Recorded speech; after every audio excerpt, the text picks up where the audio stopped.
wallflowers. Today I wanted to talk about a food initiative we've been introduced to recently. A friend of mine has been telling me about a food initiative in Pemberton in Wigan, in Norley Hall, called Clempt, Furclempt. She's been telling me about this place for a while, and I thought those kind of food initiatives were just for people who were on benefits or had been referred there, such like a food bank. And she was assuring me that these places actually need the financial support of other people to go in as well, and actually purchase extra goods, and actually participate, because sometimes they're given an awful lot of stock and sometimes it can go into landfill or just basically thrown away.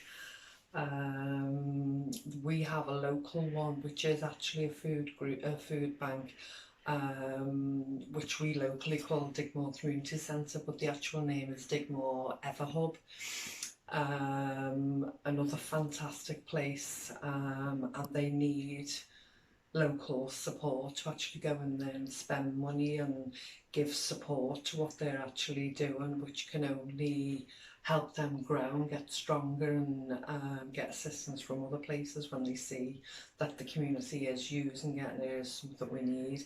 You see, it's all very well us having these things available, but if we don't support them, then they get left by the wayside, and the people who actually need them haven't got that facility there to use anymore. So, you know, it's vital that we start supporting these places, these food initiatives, food banks, whatever name.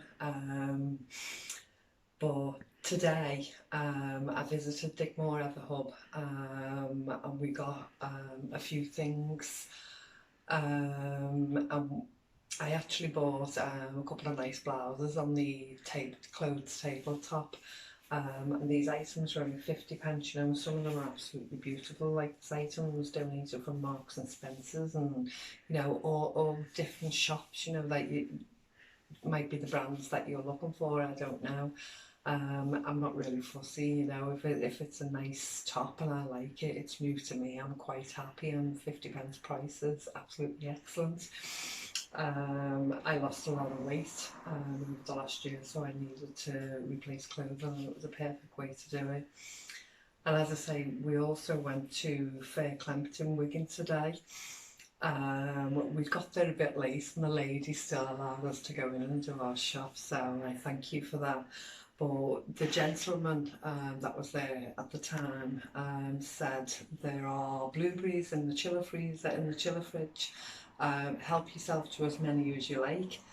And I just thought, well, if we don't take them, they're going to get wasted. So I took about 10 packets. And they seem quite pleased I did.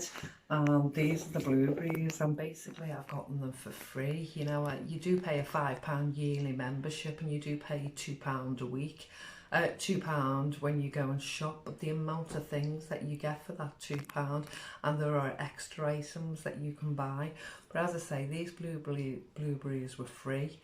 So I've just taken them out the packets and put them all together in a bowl. Now I believe all together here I have 1 kilo 400 grams, so 1400 grams here. So I thought, if I leave them in the fridge, they might be fairy tomorrow. So you know, it's quite late at night here, but I'm still going to have a go at making some blueberry jam. So as I say, I've got the blueberries here, and normally I would say equal sugar to the fruit, but as I say, this is 1400 grams, and I'm going to just add 100 grams of sugar, which is a kilo, and not have it quite so sweet, and I think it should be quite sufficient. One thing I would like to mention is I'm actually going to use the smallest jars that I have, and as you know by watching my videos before, the jars that I can in are recycled jars, so basically my own used jars, and I actually asked friends, you know, instead of throwing them away or putting them in the recycling, if they donate them to me. I'm quite pleased that quite a lot of them do on a regular basis, which keeps me going. But one particular friend donated some jars to me this week, and I just think they're so pretty. They're actually mussel jars, and there's a lovely pattern of the fish around the outside. Now I don't know if the camera's picking that up too well, but the lovely little jars, you know, and I thought, you know, they're the perfect size for just a little bit of blueberry jam. I mean, at the moment I've made blackcurrant jam. I've made about 16 jars of the blackcurrant jam. I've just got one jar of the raspberry jam I made yesterday, and as I say, we'll have 1400 grams of blueberry jam, hopefully a bit more when the sugar's added to it. So as I say, I'm trying to use the cutesy jars, you know. These are a little bit bigger, but you know, I'd still say it was under the size of your normal jam jar. So I don't know how many I'll actually get out, so I've got more jars if need be. But I've got those at the ready, and they will be going in the oven to heat the jars up, because of course when I pour the jam in, the jam's going to be hot, so we want them both at the same heat. And I will heat the jars up in boiled kettle water that's cooled down slightly, so it's still a warm temperature, because we're going to need the jars warm. So what I'm going to do is I'm going to crush all the blueberries and start releasing some of the juice.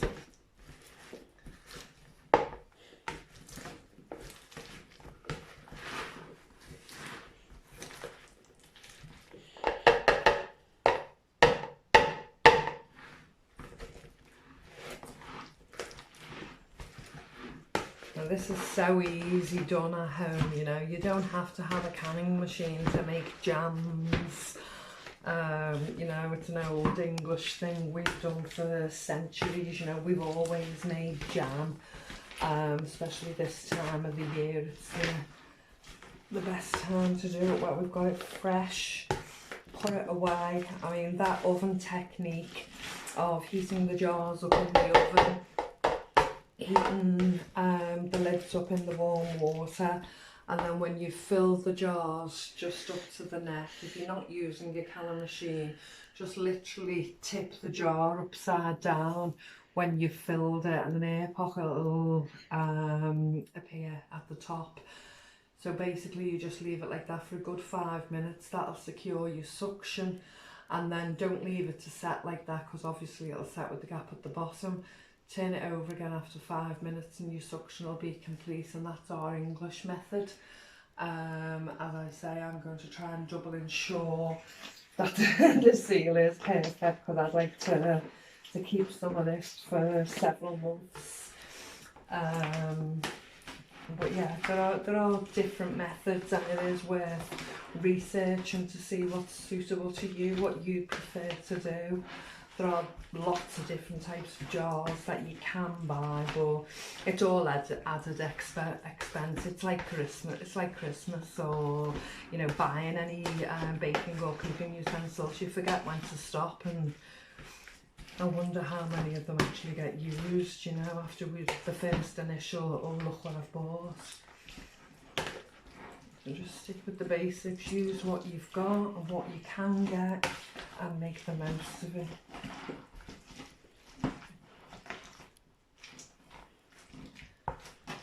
So,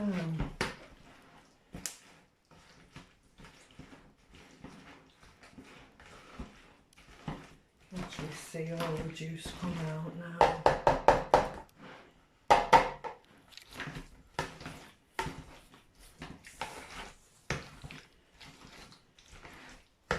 So although I like a texture to the jam, with me using such little jars, I don't really want, you know, a clump of 4 or 5 pieces of fruit in a jar this size, because there's not a lot of jam going to be in that fruit then, so I would like a little bit of a smoother consistency. I always struggle with that word.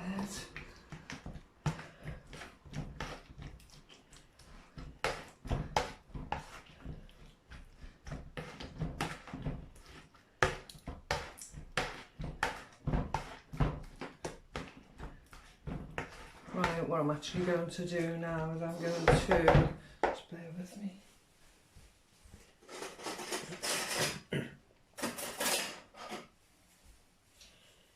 This is another item we got at Fair Clempt today. As I say, when you sign up for the £5 per year membership fee, you're allowed to visit twice a week, and on each visit you pay £2. And if I can just recall quickly, you're allowed to take 2 items out of the chiller fridge. You're allowed to take 5 items each. 5 items of fruit and veg. I got a beautiful cauliflower today. I got another pepper that I chopped up and put with the peppers in the freezer. I got a number of things. And you're allowed 6 items from miscellaneous, so there will be tins, packet foods, jars, those types of things. And there's what we've started to call the mystery wall, the mystery prize. So there's a wall, and on it there's like files for children, for school, college, etc. Loads of different things. We decided we'd have a new wooden spoon. I'm quite pleased with it. You know, it's just a wooden spoon, but we think it's great as mystery prize. And we were just discussing on the way home from Fair Clempt today. Oh, we'll wonder what the new mystery prize will be when we go again, because we took the last spoon. So, but it will be well used.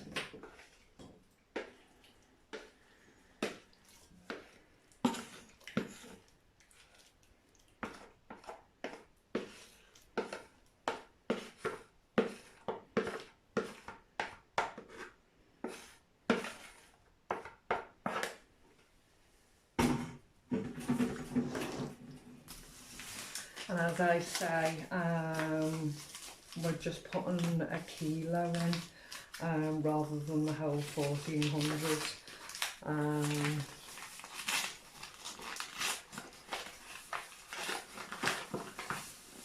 And yes, I'm using granulated sugar rather than jamming sugar, or rather than caster sugar.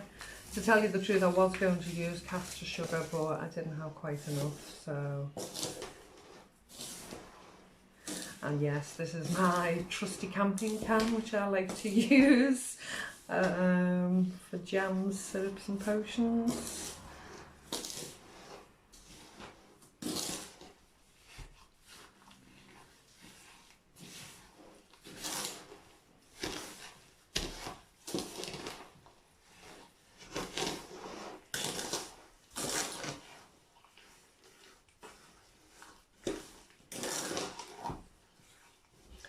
Now I'm going to take this to the cooker. I'm going to build it up warm slowly, and then I'm going to bring to the boil. I think I'm going to try and maintain a boil if I can. It's quite full, for about 3 to 5 minutes, and hopefully it should be set quite well then, and then we'll come back then and do the canning process.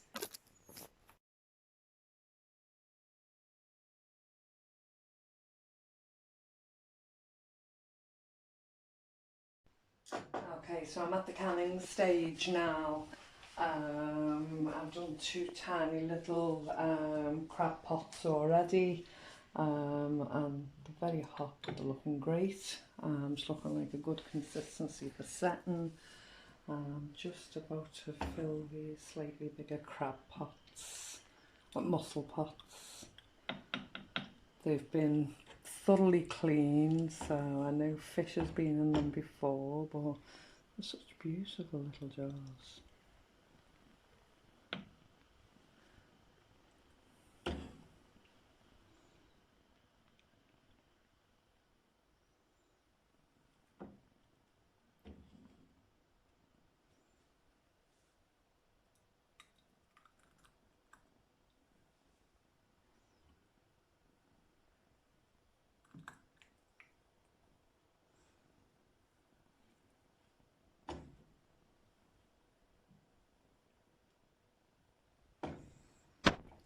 Perfect.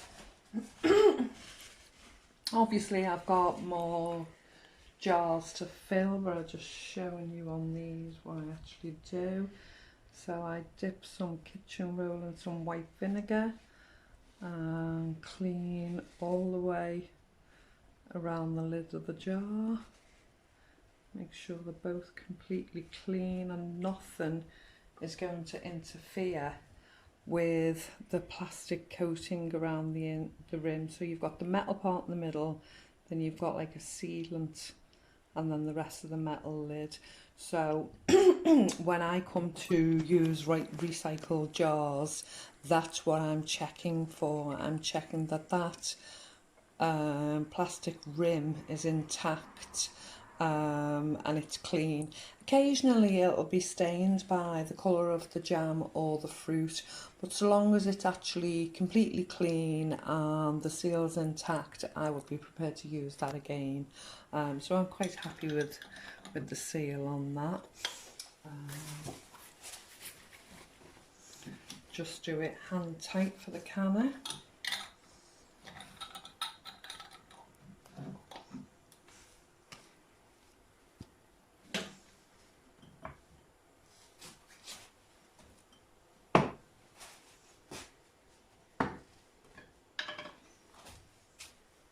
So that's 4 little mussel jars and it's hardly taking anything else. And then I'll carry on fill the rest of the actual jam jar sized. I think a few of these with the gold lids are actually honey jars, which is a perfect size. I find a lot of jam jars are too big. I have friends that say they go through tons and tons of jars of jam with baking cakes, etc., and that there's always too much for one individual cake in one jar, if that makes sense. So they always seem to waste a fifth or a quarter of the jar, which I think is a bit of a waste really, but I'm ever so grateful when they're giving me their empty jars. So that's another one. I'm going to continue these and see how many jars I get out, and I'll come back to you and show you how many I got out of 1 kilo, 400 grams.